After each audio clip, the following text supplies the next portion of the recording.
Between 17,000 and 2000 BCE, a variety of Neolithic cultures flourished across China.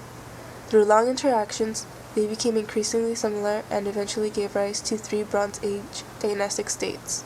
The first state being Xia, an evolutionary state between the late Neolithic cultures and the urban Chinese civilization of the Ming Dynasty. Archaeologists have uncovered urban sites, bronze implements, and tombs that point to the existence of civilization in the same locations cited in ancient Chinese historical texts.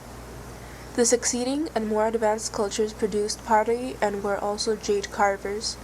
Chinese Neolithic pottery was decorated and served both practical and religious purposes.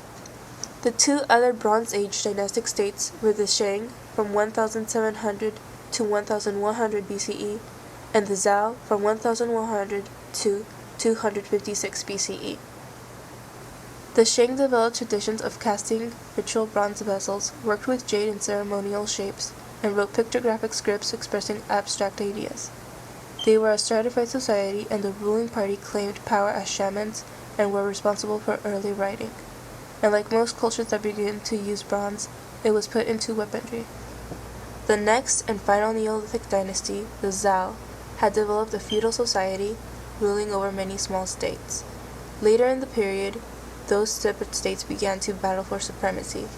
This collapse of society inspired the first philosophers to question of how to bring a stable society. The remaining states were taken over by Qin in 221 BCE, the next historic period, and from where the name China was taken. Qin unified China as an empire for the first time and created China's centralized bureaucracy.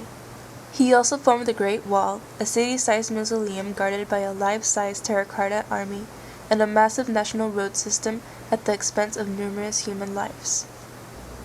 He also banned old traditions to ensure stability, but was quickly overthrown, ending the Qin dynasty in 206 BCE, but a unified China remained. During the Han Dynasty, from 206 BCE to 220 CE, China was in peace and prosperity, and trade routes were created from India. Confucianism was made the official state of ideology, and so was Taoism.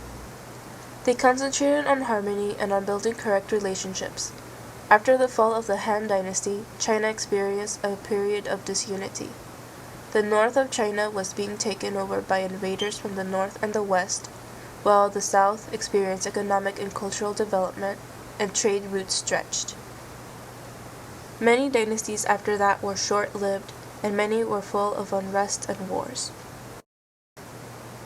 China experienced its own renaissance during the Song Dynasty in 960 CE, but in 1276, the Mongols, a group of nomadic people from the north, invaded and took over China.